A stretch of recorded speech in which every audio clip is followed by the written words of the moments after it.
I'm going to teach you one of my tension tricks and a way to do a little tension test. Make sure that your machine is threaded correctly.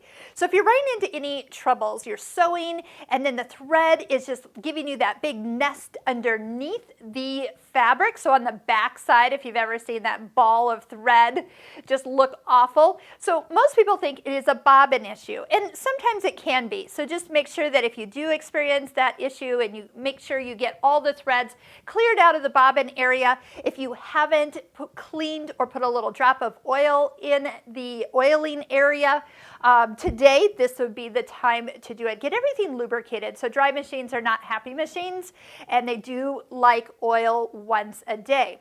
So I have something that I do called the tension test, and this is something that I sometimes have people do when they call on the phone and they're having trouble and I just don't know where the problem is.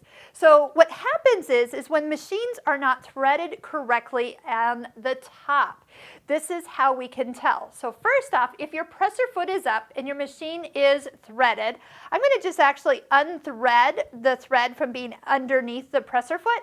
And when the foot is up, it's very easy to pull. Now, when the machine is threaded correctly, when the presser foot is down, everything engages. Tension discs squeeze on the thread, and when I pull, the thread should be tight. So see how that needle's practically bending like I have a fish on the line?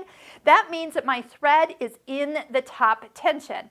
If your thread is in the top tension, you are ready to sew. You are not going to get those threads bound underneath on the back of your fabric. As people say, you know, oh my gosh, my machine is eating my fabric, or it's got all those big nests underneath.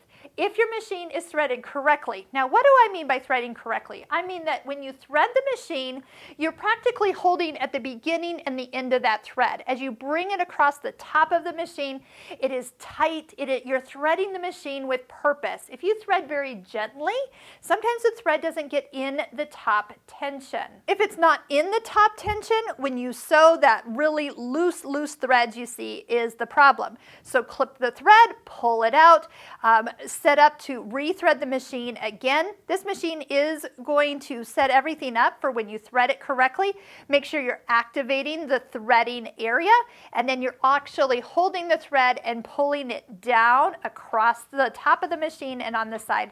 And I guarantee you're going to eliminate the balls of thread on the back of your fabric. So do that little tension test. You can do that with embroidery, like right before you start embroidering, because you usually are changing colors 3 to 4 times per design, if not more.